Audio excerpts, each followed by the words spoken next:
عبادت کیا ہے؟ عبادت یہ ہے کہ اللہ رب العزت کے احکامات پر عمل کیا جائے، حضور کی سنتوں کے مطابق زندگی گزاری جائے، اور شریعت کے تمام احکام پر عمل کرتے ہوئے اللہ تعالیٰ نے جو میری اور آپ کی ذمہ داری لگائی ہے اس ذمہ داری کو ہم پورا کریں۔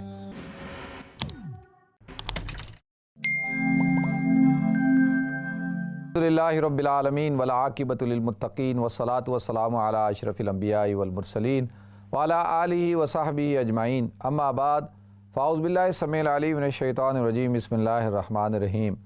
افحسبتم انما خلقناکم عبثا وانکم الینا لا ترجعون، صدق اللہ العظیم۔ اللہم صلی علی محمد وعلی آل محمد کما صلیت علی ابراہیم وعلی آل ابراہیم انک حمید مجید، اللہم بارک علی محمد وعلی آل محمد کما بارکت علی ابراہیم وعلی آل ابراہیم انک حمید مجید، رب اشرح لی صدری ویسر لی امری واحلل عقدۃ من لسانی یفقہوا قولی۔ محترم ناظرین کرام، بزرگان دین اور میری عزیز ماؤں اور بہنوں بھائیوں، السلام علیکم ورحمۃ اللہ وبرکاتہ۔ ناظرین، حضرت ابو ہریرہ رضی اللہ تعالیٰ عنہ ارشاد فرماتے ہیں کہ نبی کریم صلی اللہ علیہ وسلم نے ارشاد فرمایا کہ تم حرص کیا کرو، یعنی اس سے مراد کیا ہے کہ دین کے کاموں میں حرص کیا کرو، یعنی وہ کام جو تمہیں فائدہ پہنچانے والے ہیں۔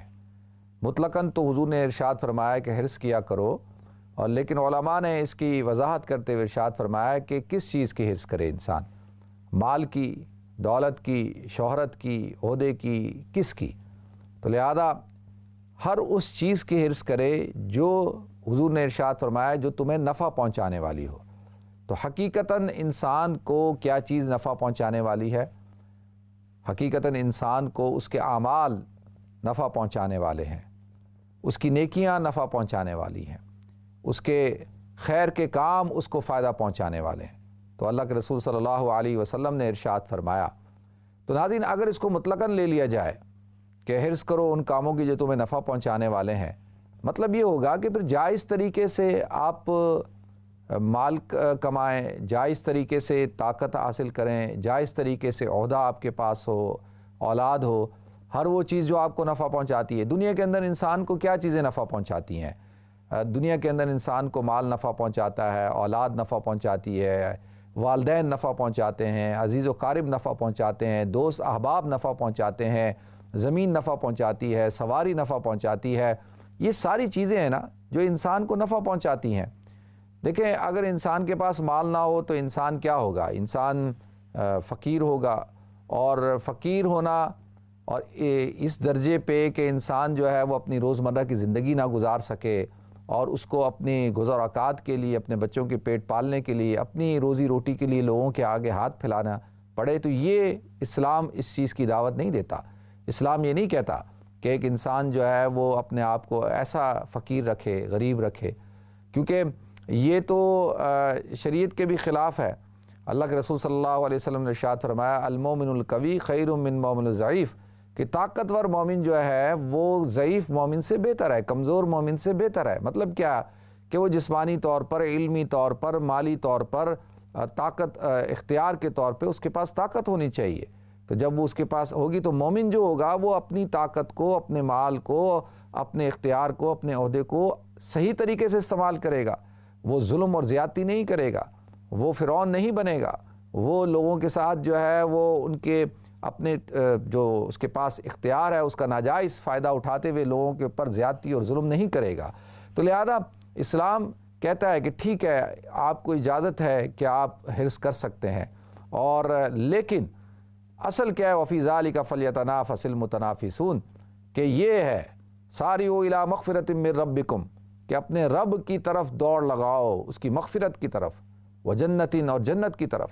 تو لہذا اس جگہ مقابلہ کرنا چاہیے۔ آج ہمارا مقابلہ جو ہے وہ کس چیز کی طرف ہے؟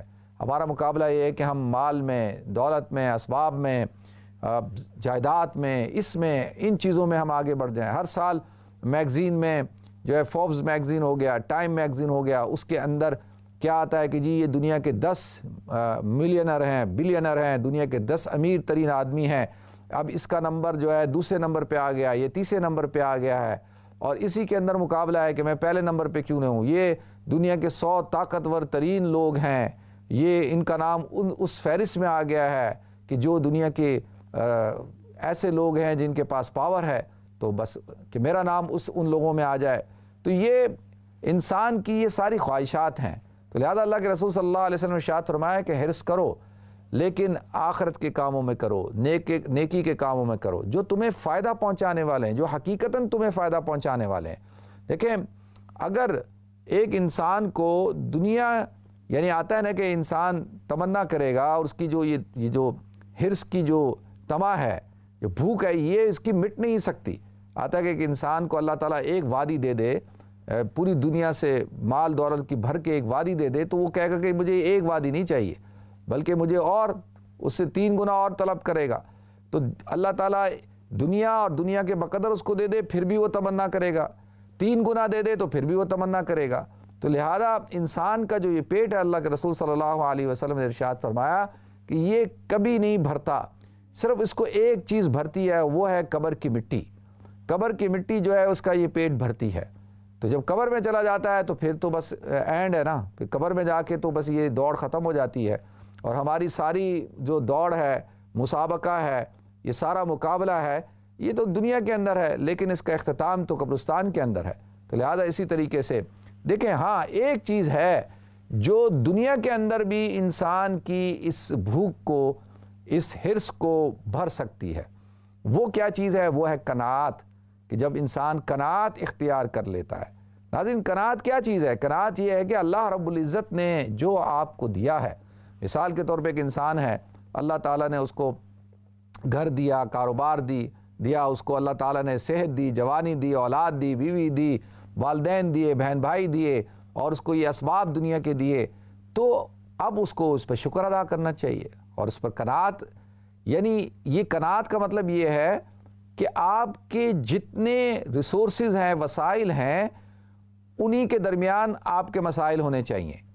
آپ کے وسائل زیادہ ہوں, مسائل کم ہوں, یعنی آپ کے ایکسپینڈیچرز کم ہوں اور آپ کی انکم زیادہ ہو تو آپ پریشانی میں نہیں آئیں گے. آپ کے 1000 پاؤنڈ آپ کی انکم ہے اور آپ کے اخراجات ساری چیزیں 800 پاؤنڈ ہے تو 200 پاؤنڈ تو آپ نے بچا لیے. اسی طرح اگر آپ کے 1000 پاؤنڈ انکم ہے اور آپ نے 1200 پاؤنڈ خرچ کر دیے تو 200 پاؤنڈ کہاں سے آپ لائیں گے؟ اس کے لیے آپ کو لون لینا پڑے گا. تو لہذا قناعت کیا ہے؟ قناعت یہ ہے کہ انسان اپنے پاؤں اتنے ہی پھیلائے جتنی اس کی چادر ہوتی ہے. لہذا اپنی خواہشات کو, اپنی جذبات کو, خواہشات کو تابع رکھے اور یہ نہ ہو کہ ان کو شتر بے مہار کر دے. تو لہذا قناعت ایک ایسا اللہ رب العزت نے انسان کو وصف دیا ہے کہ جو اس کی جو حرص ہے, طمع ہے, اس کو روک دیتا ہے اور آدمی کہتا ہے بس انف از انف. دیکھیں حضور اکرم صلی اللہ علیہ وسلم کی حدیث میں پھر آگے آپ ارشاد فرماتے ہیں اسی حدیث کو مکمل کرتے ہوئے کہ دیکھو وَإِنْ أَصَابَكَ شَيْءٌ, اب جب تمہیں کوئی چیز پہنچ جائے, کوئی مصیبت پہنچ جائے, کوئی پریشانی آ جائے, یعنی کوئی حادثہ ہو جائے, کوئی نقصان ہو جائے, کوئی چوری ہو جائے, کوئی ڈاکہ پڑ جائے, کسی کا انتقال ہو جائے, کسی قسم کا بھی, وَإِنْ أَصَابَكَ شَيْءٌ, تو فَلَا تَقُلْ, کہ تم پھر یہ مت کہو کہ میں الا وکذا وکذا, الا فعلت کذا وکذا, کہ اگر میں ایسا کر لیتا, اگر میں ویسا کر لیتا. تو یہ اگر کا لفظ استعمال مت کرو. کہ مثال کے طور پہ کہ ایک آدمی ہے وہ کووڈ کا شکار ہو گیا, اب وہ گھر میں بیٹھا ہوا تھا, اب اس کو پیٹ میں درد ہوا تو اس کو کہا گیا کہ بھئی وہ تم ہاسپٹل چلے جاؤ. تو وہ ہاسپٹل گیا, تو ہاسپٹل جب گیا تو وہاں جا کے اس کو یہ کووڈ-19 کا شکار ہو گیا. اب وہ اپنے آپ کو کوس رہا ہے کہ یار میرے پیٹ میں درد تھا تو میں گھر میں ہی رہتا, مجھے کیا ضرورت پڑی تھی ہاسپٹل آنے کی, میں کیوں آیا یہاں پہ, اور پھر اور زیادہ طبیعت خراب ہوئی تو وہ اور اپنے آپ کو کوس رہا ہے. تو کہا کہ یہ جو لو ہے یہ اگر شیطان کے دروازوں کو کھول دیتا ہے, پھر شیطان کو موقع مل جاتا ہے کہ وہ داخل ہو جائے آپ کی زندگی کے اندر, پھر وہ ہر چیز کے اندر کہے گا کہ اگر ایسا کر لیتے تو ایسا نہیں ہوتا, اگر ویسا کر لیتے تو ویسا نہیں ہوتا. یہ جو اگر ہے یہ اللہ تعالیٰ کو پسند نہیں, اللہ کے رسول کو پسند نہیں ہے, کیونکہ پھر اللہ کے رسول صلی اللہ علیہ وسلم نے ارشاد فرمایا اب جو ہونا تھا وہ ہو گیا. اب اس کو مومن کیا کہتا ہے کہ یہ اللہ کی طرف سے ہے اور اللہ رب العزت نے, دیکھیں نا, انت ترید وانا ارید, عربی میں کہتے ہیں, عربی کا ایک مقولہ ہے انت ترید وانا ارید, ایک تیری چاہت ہے, ایک تو چاہتا ہے, وانا ارید, اور ایک میری چاہت ہے, ایک میں چاہتا ہوں, واللہ یفعل ما یرید, اور اللہ وہ چاہتا ہے جو چاہتا ہے, اللہ چاہتا ہے وہی ہوتا ہے. تو لہذا میری چاہت اور آپ کی چاہت کیا چاہت رکھتی ہے؟ ہوتا وہی ہے جو اللہ چاہتے ہیں۔ تو یہ کیا ہوتا ہے کہ انسان کے ساتھ یہ سبب بن گیا۔ اب اس کو یہ اگر مگر کی کہانی کو بند کر دینا چاہیے۔ مثال کے طور پہ یہاں پہ کوئی شخص جو ہے وہ رہ رہا تھا، اب جو ہے وہ پاکستان چلا گیا، پاکستان گیا تو وہاں پہ جا کے وہ بیمار ہو گیا، وہاں بیمار ہوا اور وہاں پہ اس کا انتقال ہو گیا یا اس کو بیماری بڑھ گئی۔ اب وہ اپنے آپ کو کوس رہا ہے کہ بھائی میں تو یو کے میں بیٹھا ہوا تھا اور میں وہاں سے اٹھ کے جو ہے یہاں آ گیا، اگر میں نہیں آتا، اگر میں یہ نہیں کرتا۔ تو دیکھیں اب یہ اگر جو ہے یہ کہاں سے آ گیا؟ کیونکہ اب آپ نے تو ایک کام کرنا تھا، آپ نے کر لیا۔ جب ہو گیا تو مومن کی شان یہ ہے کہ وہ انا للہ و انا الیہ راجعون پڑھے، بولے ٹھیک ہے جی میرے اللہ کی طرف سے ایسا تھا، اللہ نے لکھا ایسا تھا۔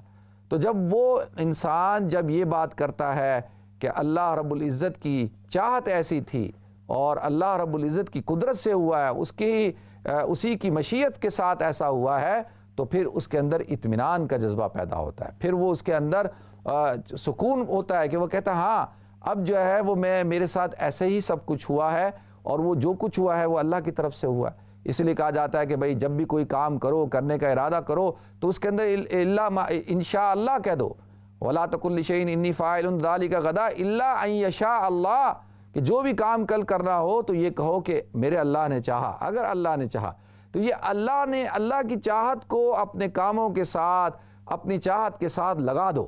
تو جب اللہ کی چاہت کو لگا دو گے تو پھر تمہیں اطمینان رہے گا، تمہیں کوئی پریشانی نہیں ہوگی، تمہیں کسی قسم کا کوئی گھبراہٹ نہیں ہوگی، تم پھر راضی رہو گے، ہر چیز میں تم راضی رہو گے، پھر کہو گے ٹھیک ہے یہ ایسے ہی ہونا تھا۔ اب ایک آدمی ہمارے ہاں دیکھیں ہم لوگ کیا کرتے ہیں، ہم جو ہے فوراً کوسنا شروع کر دیتے ہیں، تمہیں کس نے کہا تھا وہاں جاؤ، تمہیں کس نے کہا تھا یہ کرو، تمہیں کس نے کہا تھا، کیوں کیا تم نے، وہاں کیوں گئے، ایسا کیوں کیا، یہ کیوں کیا، وہ کیوں کیا، اگر تم ایسا کر لیتے، اگر تم۔ تو دیکھیں وہ تو ساری باتیں ہوتی ہیں بات کی نا۔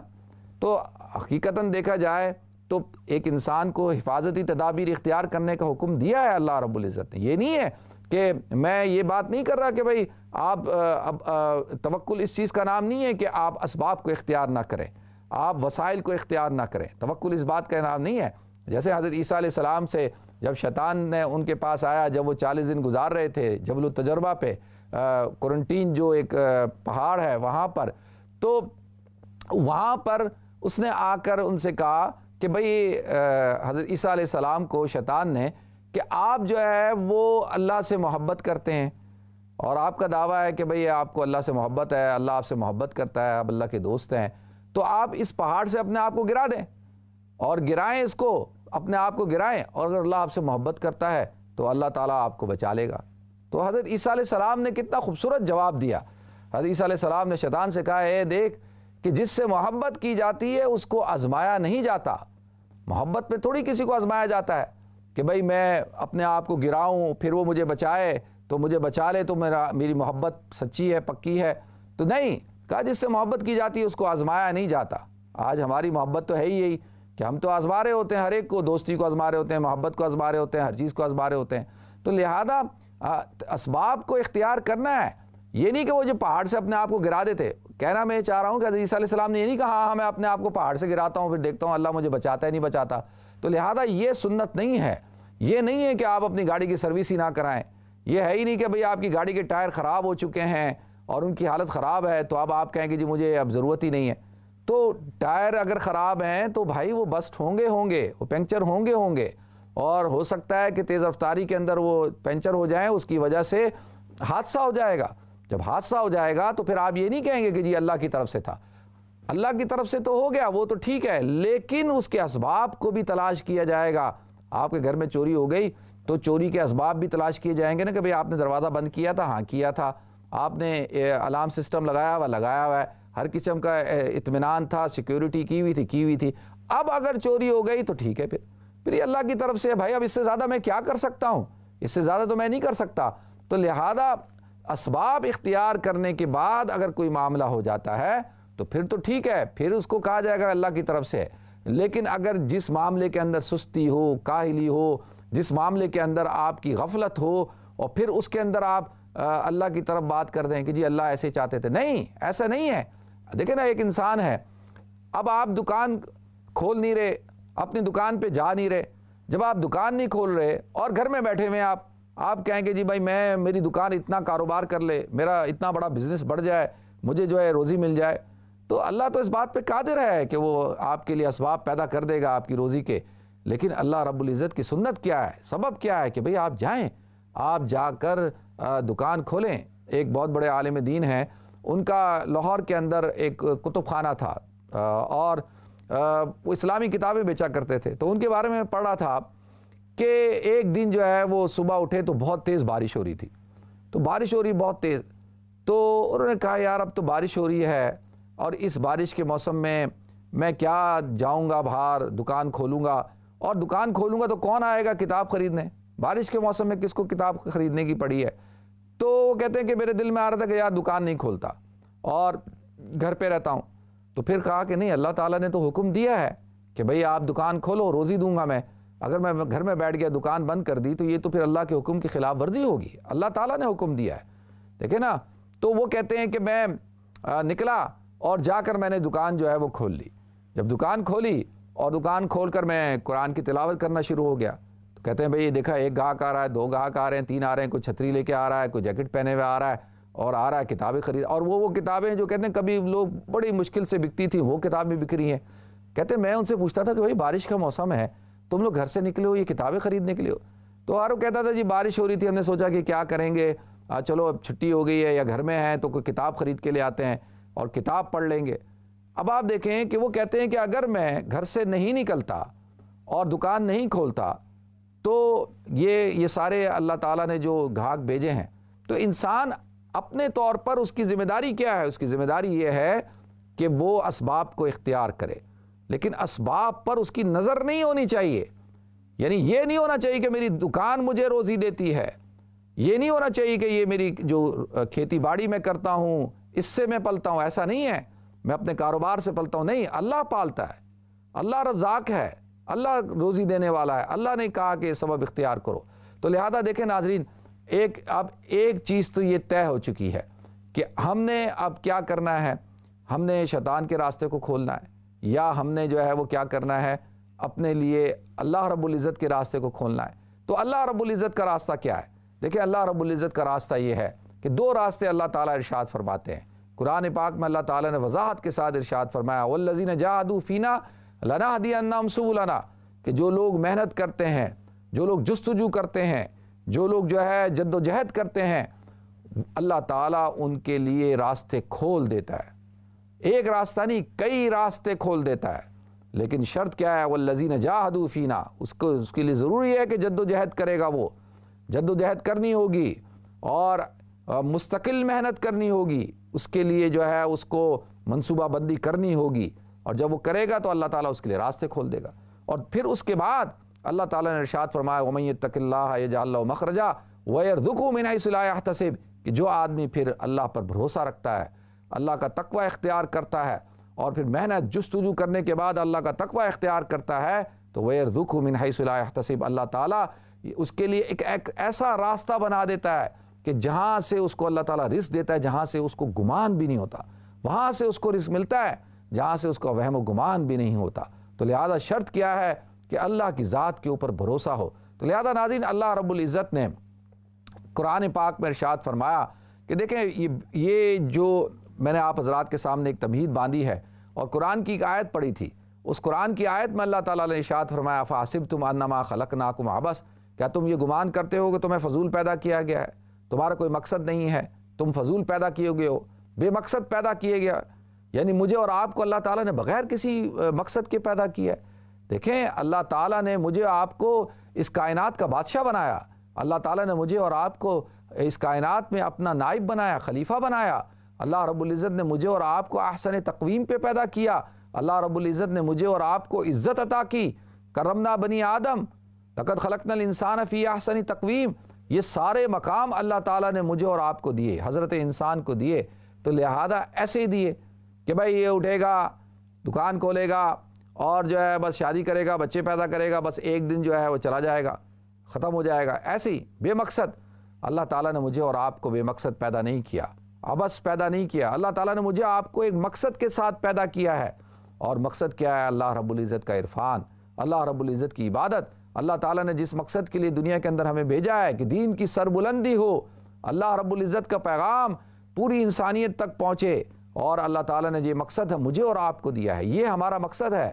تو لہذا مقصد کیا؟ یا ایھا الناس اعبدوا ربکم الذی خلقکم، اے لوگو اس رب کی عبادت کرو جس نے تمہیں پیدا کیا۔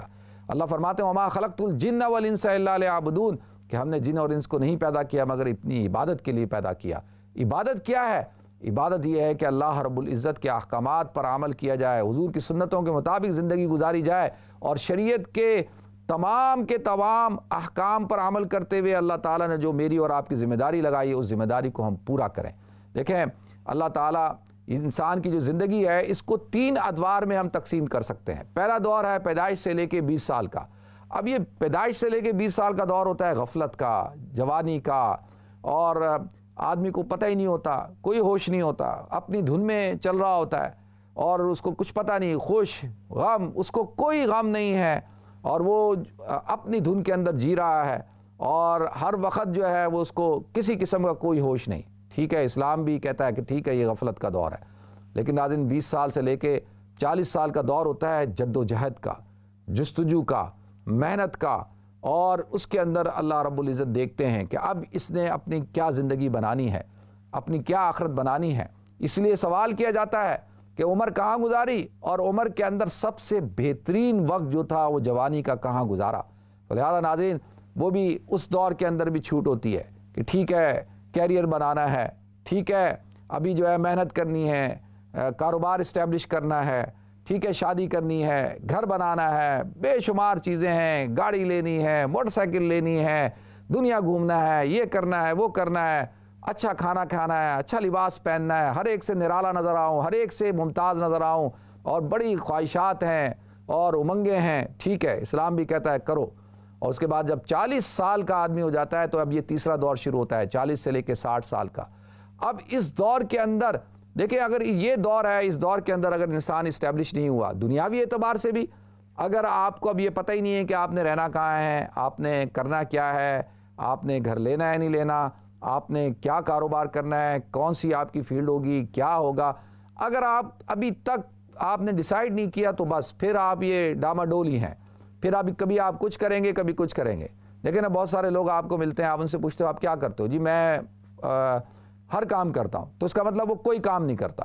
مثال کے طور پہ اگر اس سے پوچھو کہے گا میں نے زندگی میں جو ہے فلاں کام کیا، فلاں کام کیا، ریسٹورنٹ کیا، ٹریول ایجنسی کھولی، یہ کیا وہ کیا یہ کیا، 10 کام گنوا رہا ہے آپ کو، تو اس کا مطلب یہ ہے کہ وہ فوکس نہیں تھا، اس نے اپنے آپ کو اپنی جو تمام کی تمام جو اس کی سوچ تھی، اس کی فکر، اس کی محنت، اس نے اس کو مرکز کی طرف متوجہ نہیں کیا، مرکوز نہیں کیا، اس کا کوئی مقصد نہیں تھا، اس نے ڈیسائیڈ ہی نہیں کیا کہ کرنا کیا ہے، بس 6 مہینے یہ کام کیا، 8 مہینے وہ کیا، 1 سال وہ کیا، 2 سال یہ کیا، فلانا کام کیا، یہ کیا، جس نے جو بولا وہ کرنا شروع کر دیا، تو اب اینڈ میں وہ کچھ بھی نہیں کر رہا اور اس کو پتہ ہی نہیں ہے کہ میں نے کیا کرنا ہے۔ تو لہذا ناظرین یہ جو وقت ہوتا ہے یہ بڑا اہم ہوتا ہے، 40 سال سے لے کے 60 سال کا۔ اب اس کے اندر جو ہے آپ نے آپ کا گھر ہونا چاہیے، آپ کے بچوں کی شادیوں کا یہ ٹائم ہوتا ہے، پھر اس کے بعد جو ہے آپ کی چیزیں سیٹل ہو چکی ہونی چاہیے۔ اب جب 60 سال سے لے کے اوپر، اب 60 سال سے اوپر آپ کا جتنا بھی وقت ہے وہ سارا بونس ہے۔